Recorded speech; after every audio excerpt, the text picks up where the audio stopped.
नमो नमः। आज की संस्कृत कक्षा में आप सभी का हार्दिक स्वागत है। सप्तमी कक्षा के संस्कृत विषय में आज हम लोग द्वितीयः पाठः अभ्यासः एव परमो गुरुः का अध्ययन करेंगे। तो आइए प्रारंभ करते हैं। कश्चित् बालः आसीत्, कोई बालक था। आसीत में अस धातु का लंग लकार का प्रथम पुरुष एकवचन है और यहाँ पर सिर्फ एक के लिए आसित का प्रयोग होता है, जैसे कि आप जानते हैं। तो इसका अर्थ होगा एक बालक था। स बंग प्रदेशे एकस्मिन् विद्यालये पठति स्म, वह बंगाल प्रदेश में एक विद्यालय में पढ़ता था। तो एकस्मिन् विद्यालय में यहाँ पर सप्तमी विभक्ति है। तो यहाँ पर विद्यालय क्या है? विशेष्य है, उसका विशेषण है एकस्मिन्। तो यहाँ पर विशेष्य विशेषण संबंधों को भी देखते हुए चलेंगे। पठति स्म पढ़ता था। सह अतीव जिज्ञासु आसीत्, वह बहुत ज़्यादा जिज्ञासु था। अतीव का अर्थ होता है एक अव्यय पद है जिसका अर्थ होता है बहुत ज़्यादा। जिज्ञासु का अर्थ होता है सीखने वाला, जिसको सीखने की इच्छा करती है या जो हर चीज़ को देखने के बाद वो कैसे बना, क्यों बना इत्यादि प्रश्नों को करता है, उसको जिज्ञासु कहते हैं। सीखने की प्रवृत्ति जिसके अंदर होती है उसको बोलते हैं जिज्ञासु। तो वो बहुत ज़्यादा क्या था? जिज्ञासु था। परंतु सह पठने कुशलः न आसीत्, किंतु जो बालक था, जो पढ़ने में जो बहुत ज़्यादा जिज्ञासु था, वो क्या था? पढ़ने में कुशल नहीं था, यानी पढ़ने में अच्छा नहीं था। परंतु अव्यय पद है, इसका अर्थ होता है लेकिन। पढ़ने में, पठने सप्तमी विभक्ति एकवचन, जिसका अर्थ होगा पढ़ने में। कुशलः न आसीत्, कुशल नहीं था। सह यत् पठति, वह जो पढ़ता, तत् विस्मरति स्म, वह उसको भूल जाता था।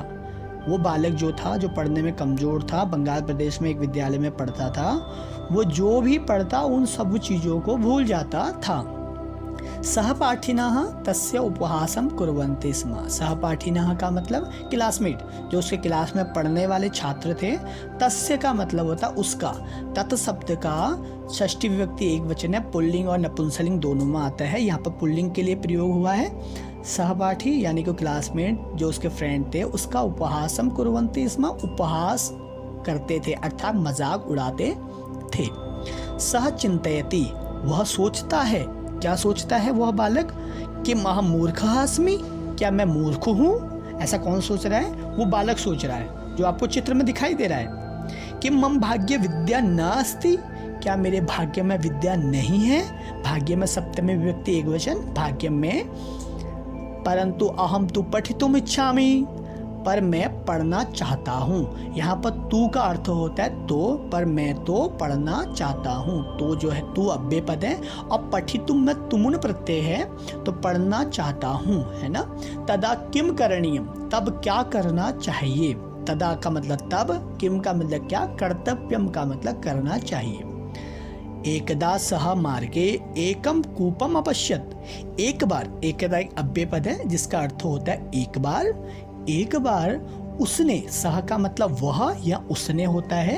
आपने कारक विभक्ति चिन्ह जब पढ़े थे कर्ता ने, तो ये सह क्या है? प्रथमा विभक्ति का है ना। तो कर्ता ने का अर्थ होता है उसने और सह का अर्थ वह भी होता है, उसने भी होता है। एक बार उसने मार्गे एकम कूपम अपश्यत, मार्ग में एक कुआं देखा। मार्गे सप्तमी विभक्ति एकवचन, जिसका अर्थ होता है मार्ग में। मार्ग में एक कुआं देखा।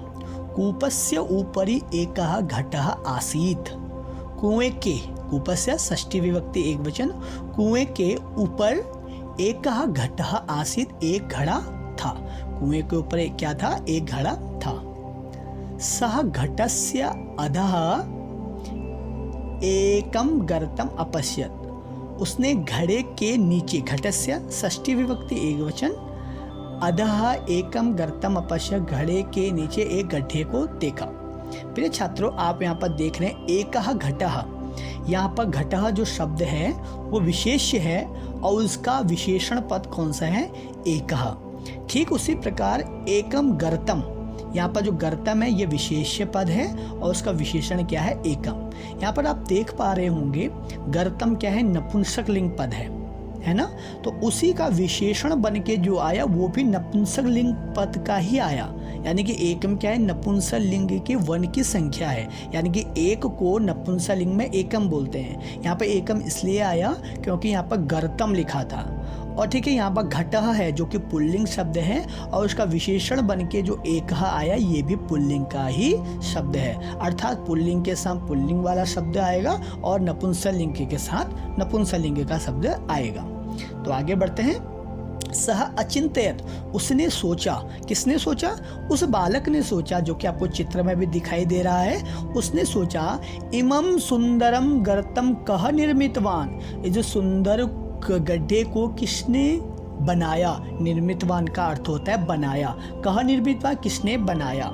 अब यहाँ पर आप देख पा रहे होंगे गर्तम, गर्तम क्या विशेष्य है और उसका विशेषण क्या बन के आया, सुंदरम। अब देखिए इमम भी नपुंसकलिंग ही पद है, तो ये विशेष्य हो गया, ये सुंदरम गर्तम का विशेषण हो गया, और गर्तम का प्रविशेषण क्या हो गया, इमम हो गया। प्रविशेषण का मतलब होता है जो विशेषण की भी विशेषता बताए।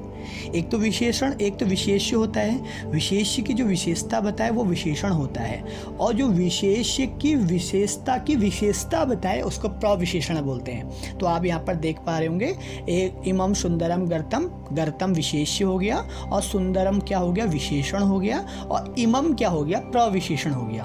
तो सह अचिंत्य, उसने सोचा इमम सुंदरम गर्तम कह निर्मितवान, इस सुंदर गड्ढे को किसने बनाया।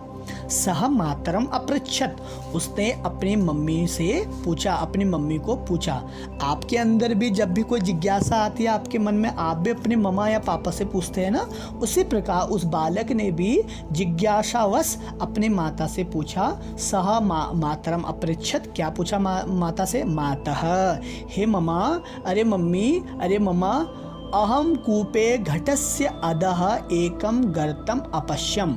अहम क्या है, उत्तम पुरुष का एक वचन है, तो अहम जो है यहाँ पर कर्ता है और उसी के अनुसार क्रिया चलेगी, तो क्रिया यहाँ पर क्या है, अपश्यम, है ना। तो अहम, अहम का मतलब मैं, कूपे सप्तमी विभक्ति एक वचन है, तो कूपे का अर्थ होगा कुएं में। मैंने कुएं में घटस्य अधः, घड़े के नीचे, घटस्य षष्ठी विभक्ति एक वचन, घड़े के नीचे, अधः का मतलब नीचे, एकम गर्तम अपश्यम, एक गड्ढे को देखा। यहाँ पर गर्तम क्या है, विशेष्य है, और एकम क्या है, विशेषण है। जैसे आपने ऊपर वाली लाइन में देखा, ठीक उसी प्रकार यहाँ पर भी है। तम गर्तम कह निर्मितवान, उस गड्ढे को किसने बनाया। क्या पूछा बालक ने अपनी मम्मा से कि मम्मा, जो मैंने गड्ढा देखा घड़े के नीचे, उस गड्ढे को किसने बनाया। तम गर्तम, उस गड्ढे को, गर्तम क्या है, फिर से विशेष्य पद है ना। गर्तम क्या है, विशेष्य, उसका विशेषण क्या है, तम, अर्थात द्वितीय विभक्ति का विशेषण विशेष्य संबंध हुआ। तो यहाँ पर तम गर्तम, उस गड्ढे को कह निर्मितवान, किसने बनाया। प्रिय छात्रों, मैं यहाँ पर तम गर्तम शब्द के साथ एक चीज और आपको बताऊं कि जो विशेष्य विशेषण संबंध होते हैं वो सातों विभक्तियों में चलते हैं। तो यहाँ पर द्वितीय विभक्ति का विशेषण विशेष्य है, और यहाँ पर एकः घटा में प्रथमा विभक्ति का विशेष्य विशेषण है ना। तम गर्तम कह निर्मितवान, उस गड्ढे को किसने बनाया। माता अवदत, माता ने बोला। अवदत क्या है, वद धातु का लंग लकार है, लंग लकार प्रथम पुरुष एक वचन। माता अवदत, माता ने बोला, क्या बोला, पुत्र, पुत्र, माता ने क्या बोला, पुत्र, अरे पुत्र, प्रतिदिनम भूयो भूयः, प्रतिदिनम भूयो भूयः घट स्थापनेन सह गर्तः निर्मितः। प्रतिदिन का मतलब होता है रोज, भूयो भूयः का अर्थ होता है बार बार। क्या होता है, भूयो भूयः का बार बार, रोज बार बार, घट स्थापनेन, घड़े को रखने से, घड़े की स्थापना करने से, सह गर्तः निर्मितः का अर्थ होता है वह गड्ढा बन गया। ये किसने बोला, बिल्कुल, वह बालः विचारमग्नः अभवत्, वह बालक विचारमग्न हो गया, वह बालक सोचने लगा। क्या सोचने लगा, सह अचिंत्यत, उसने सोचा, क्या सोचा, यदि भूयो भूयः घट स्थापनेन पाषाण शिलायां गर्तः अभवत् तदा किं पुनः पुनः पठनेन मम मतिः तीव्रा न भविष्यति। बालक ने क्या सोचा, यदि, सह चिंते उसने सोचा, यदि अगर, यदि अव्यय पद है जिसका हिंदी अर्थ अगर होता है, और यदि को यदि भी ज़्यादातर बोलते हैं लोग। यदि भूयो भूया, यदि बार बार, घटस्थापनेन तृतीया विभक्ति एक वचन, घड़े को रखने से, घड़े की स्थापना करने से, पाषाण शिलायाम, पाषाण शिलायाम का मतलब होता है पत्थर की शिला में, पत्थर में, शिला का मतलब होता है बहुत, पत्थर की जो शिला होते हैं, बड़ा आकार जो होता है उसको शिला बोलते हैं, पाषाण का मतलब होता है पत्थर। यदि घड़े को रखने से, घड़े की स्थापना करने से पाषाण शिला में गर्तापवत गड्ढा हो गया, तदा तब, किम पुनः पुनः पठनेन, क्या बार बार पढ़ने से, मम मति तीव्रा न भविष्यति, मेरी जो मति है, मेरी बुद्धि है वो तीव्रा नहीं होगी। तो बालक ने क्या सोचते सुना, तदा का अर्थ होता है यहाँ तब, और तब क्या बार बार, पुनः पुनः का मतलब भी क्या होता है, बार बार होता है। जैसे भूयो भूयः का अर्थ बार बार होता है, वैसे पुनः पुनः का अर्थ भी क्या होता है, बार बार होता है। दोनों ही अव्यय पद हैं। तो पुनः पुनः पठनेन, बार बार पढ़ने से, मम मति तीव्रा न भविष्यति, मेरी जो मति है, मेरी जो बुद्धि है वो क्या, तीव्रा का मतलब तेज नहीं होगी।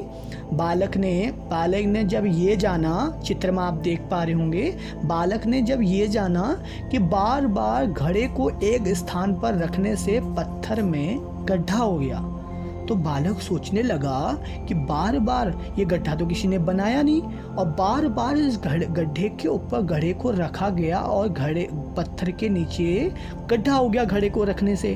तो बालक ने सोचा कि क्या बार बार पढ़ने से क्या मेरी बुद्धि तेज नहीं होगी। इति विचार्य, इति का अर्थ होता है ये, विचार्य में ल्यप प्रत्यय है जिसका अर्थ होता है विचार कर।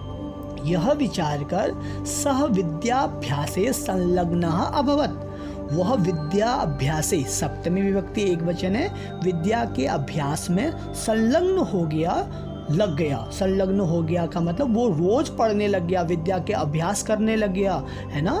तो सह विद्या अभ्यास से संलग्न, वो विद्या के अभ्यास में संलग्न हो गया, उसने अपनी पुस्तकों को पढ़ना प्रारंभ कर दिया।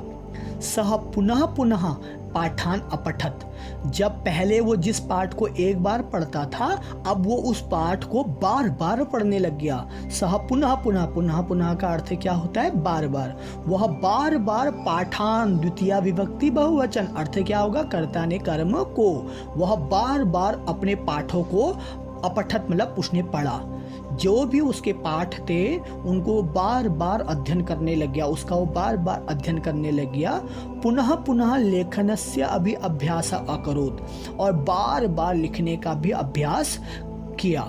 किसने किया बार बार लिखने का भी अभ्यास, इस बालक ने किया। शनैः शनैः, धीरे धीरे, यहाँ पर शनैः शनैः जो शब्द हैं वो अव्यय पद हैं जिसका अर्थ होता है धीरे धीरे। शनैः शनैः स बुद्धिमान अभवत, और धीरे धीरे वो क्या हो गया, बुद्धिमान हो गया। जो बालक पहले कुछ भी पढ़ना नहीं जानता था, जिसको विद्या को पढ़ने में मन नहीं लगता था, अपनी पढ़ाई को करने में ध्यान नहीं लगता था, अब धीरे धीरे अभ्यास करने से वो क्या हो गया, बुद्धिमान हो गया। सह परीक्षायाम, वो परीक्षा में सप्तमी विभक्ति एक वचन है, तो इसका अर्थ होता है परीक्षा में। वह परीक्षा में विशिष्टम स्थानम प्राप्तवान, विशिष्ट स्थान प्राप्त किया। उसने परीक्षा में विशिष्ट स्थान, जो पहले बच्चा फेल होता था वो बार बार पढ़ने से उसने कक्षा में एक विशिष्ट स्थान प्राप्त किया, एक अच्छा स्थान प्राप्त किया। यहाँ पर जो स्थानम है वो विशेष्य पद है, और स्थानम का विशेषण पद जो बन के आया है वो है विशिष्टम। उसने परीक्षा में विशेष स्थान प्राप्त किया। अधुना तस्य सहपाठिनः तस्य उपहासं न कुर्वन्ति स्म। अधुना का अर्थ होता है अब, जिसका जो कि एक अव्यय पद है।